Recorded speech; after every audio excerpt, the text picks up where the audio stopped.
Hello, everybody. Hello again. I trust you are well. Welcome back.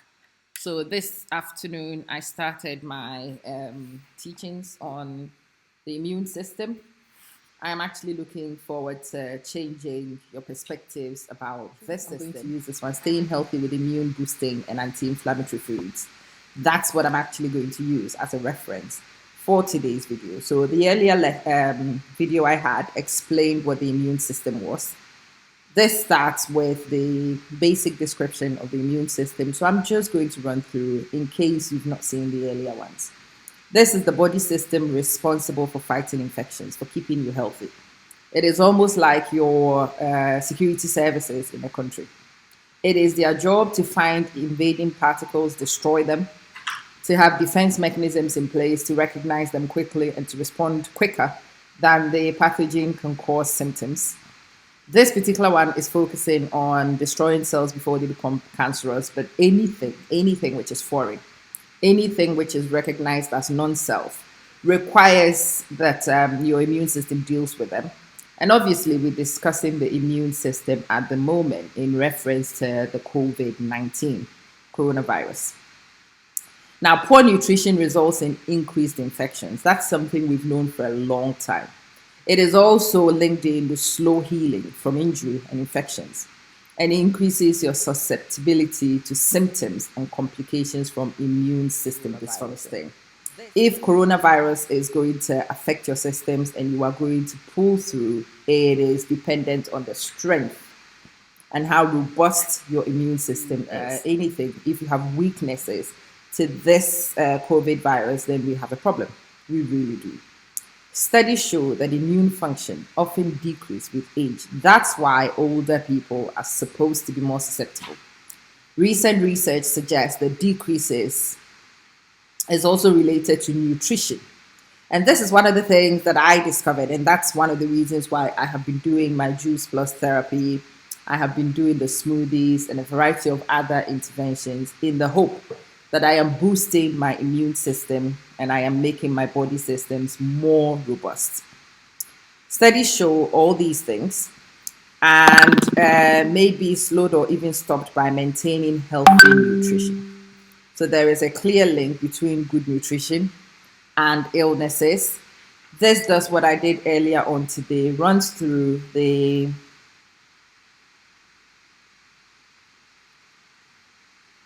basic premise of the immune system, the fact that we have the first line of defense, which tends to be the physical barriers, the things that stop entry. You have your second line of defense, which is chemical responses, but non-specific. For viral infections, we will be looking at interferon reactions. And then there is the specific, which involves your white blood cells, and you have, it's also called adaptive immunity. We've talked about active and passive immunity and all these things briefly this afternoon. I am actually not going to go through the details, okay? And the gastrointestinal barrier and immune system. It talks about your digestive system. It says it comes in contact with the largest amount of different molecules and organisms in your whole body. It is responsible for the absorption of your nutrients and keeping out damaged molecules and pathogenic organisms. So your digestive system definitely linked with your immune system, very helpful. Studies have shown that deficiency of high quality protein can result in the depletion of immune cells, inability of the body to make antibodies and other immune related problems, because these things are all protein based. So obviously, if you don't have the amino acids, if you don't have things that produce the proteins, then you can't make the enzymes and you can't make the things that regulates the structure and function of your immune system. High quality complete proteins are found from many sources. It's given some here: eggs, fish, shellfish, tofu, quinoa, tempeh. Many vegetables and grains are also excellent sources of many immune stimulating amino acids. Amino acids are the building blocks for proteins. So if you have amino acids circulating, then it's likely that you will build proteins. These proteins are physical proteins, structural proteins, or most of the time, enzymatic proteins and they catalyze some of these important reactions that underlie your immune system. The omega-3 fatty acid, and in fact, this is one of the reasons why I consume the Juice Plus Omega Blend. This one is talking about just omega-3. This has 5 blends of omega, 5 of them. It has the omega-3, omega-5, omega-7, omega-6, and omega-9 fatty acids. So if omega-3 was good, then a blend like that from vegetable sources, you can get it from amamansin.juiceplus.com. I will put the link in the comments for those of you who are not familiar. Diets low in omega-3 fatty acids are associated with chronic inflammatory conditions and autoimmune diseases. In order to achieve a more beneficial ratio of omega-3 fatty acids in your body, it's important to decrease the amount of omega-6 fatty acids in your diet whilst increasing the amount of omega-3 fatty acids. So you do need them stabilized. You need them balanced out properly. And that's why I like blends like that. Okay. In order to get more omega-3 in, omega-6 has to reduce. You cannot have high quantities of omega-6 and expect to be absorbing omega-3. So diet and the regulation of your health via diet is not that simple. It's a little technical. You have to think. You have to get information to do it right.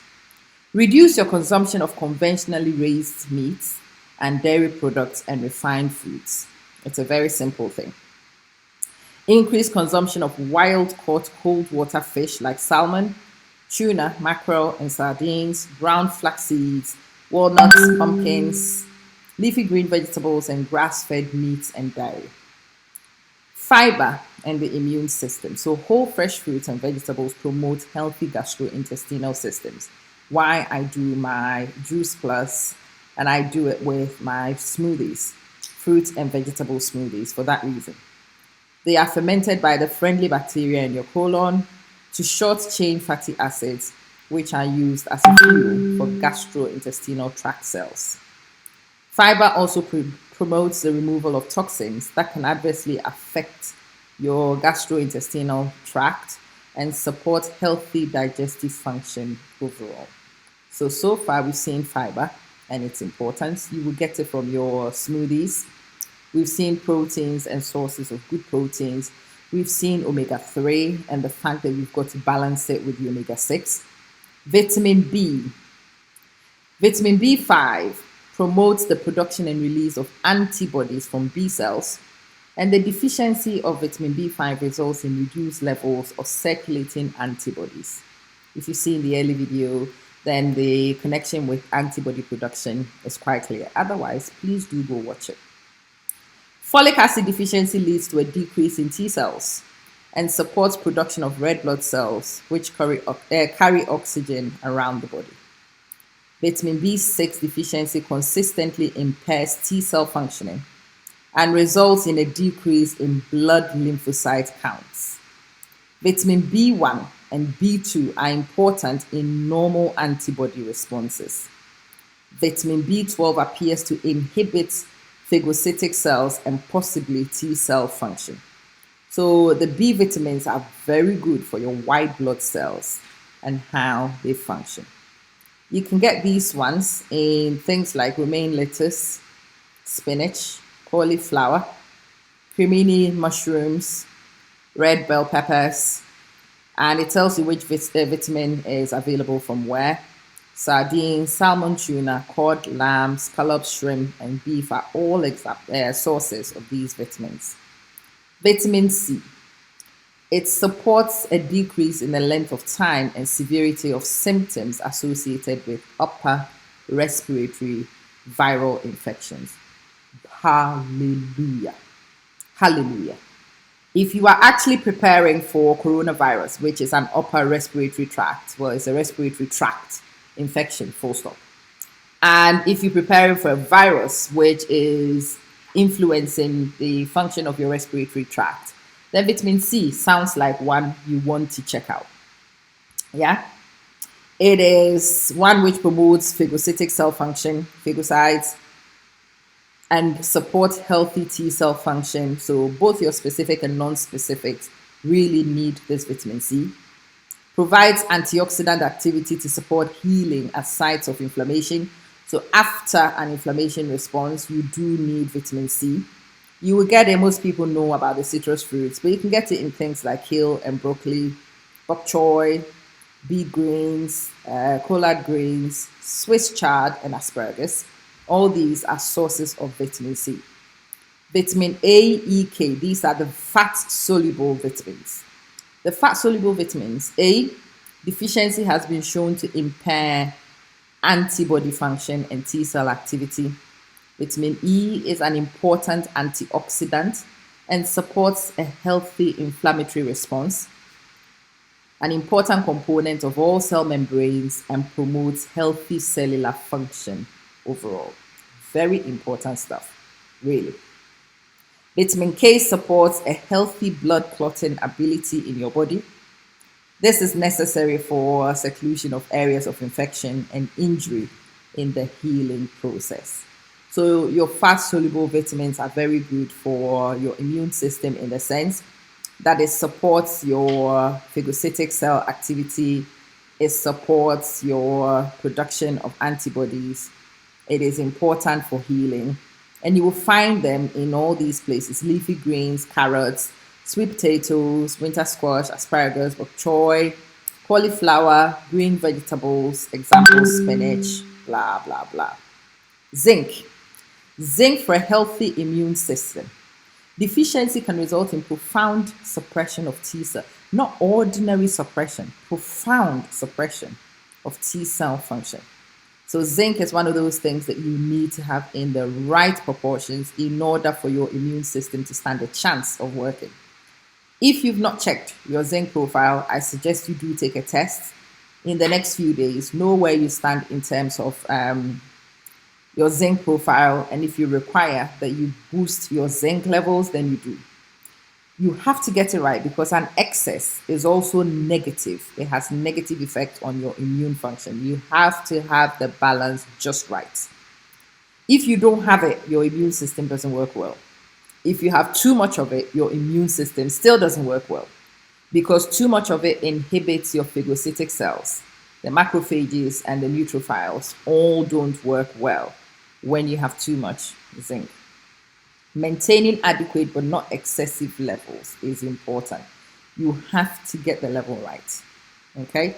It's one reason food is such an excellent source of obtaining nutrition versus supplementation. So supplementation, you need to be very careful with the supplements you go for. It's better if you get it in foods.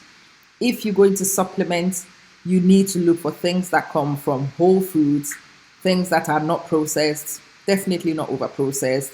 You want to eat them in the natural state as much as you can. And that is my Juice Plus products for you. To get zinc, you might want to eat spinach, asparagus, sesame seeds, pumpkin seeds, lentils, cashews, quinoa, and so on. Copper is also one you need to look at. It's associated with an increase in infections when you have a deficiency and may impair development of immune cells such as your T cells and your phagocytic cells.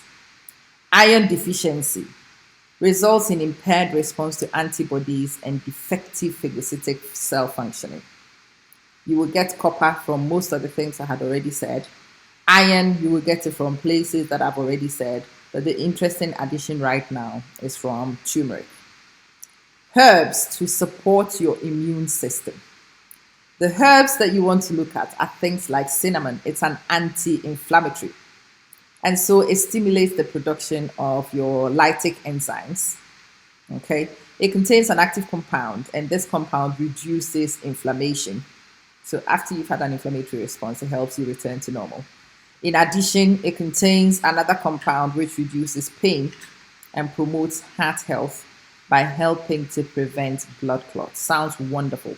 I mean, garlic is one that I shouldn't even need to mention because most of us know. It's a huge anti-inflammatory. It soothes tummy aches. It helps digestive transits. Blah, blah, blah. Yeah? It helps to prevent free radical damage.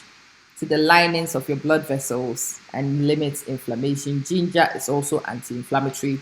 Turmeric is also anti-inflammatory, but it's anti-cancer. It may limit the impact of upper glycemic index diseases such as irritable bowel syndrome, such as insulin intolerance, and so on.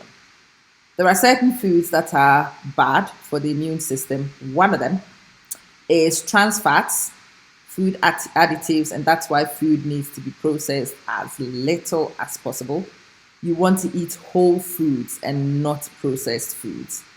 There are many things here about how to support your immune system. They have recipes and a lot of things that go on. It is seattlecca.org, the website. Please do check the article out. Go read the recipes and whatnot.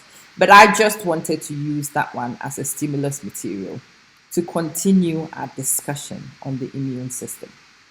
The immune system keeps you healthy, but the immune system needs resources. The resources it needs are nutrients. Nutrients you get from good nutrition, from eating well. There are some things that you need to eat more of. There are some things that you need to eat less of. And I'm hoping that this simple discussion has made this a little clearer for some of you. I am hoping that you do know some of the things that you need to check. Zinc for sure. You need to check your magnesium. You need to check your copper and iron levels so that you are in the right ranges for all of them, and you give your immune system the best chance for it to keep you safe. Listen, my job is to keep information flowing for you, and your job is to utilize that information to start building your defense. For coronavirus, the best thing you can do is to boost your immune system and be prepared as much as you can. That's all you can do right now. Hopefully, this helps some more. I will continue this series of teachings. We will look at other things that you should combine in order to, so we will talk about cofactors and coenzymes when we discuss magnesium in the subsequent video. Thanks for watching. Thanks for sharing. Thanks for telling other people about this series, and hopefully, potentially, by giving this information to somebody, you might well save a life or two. Thank you for watching. God bless. See you soon.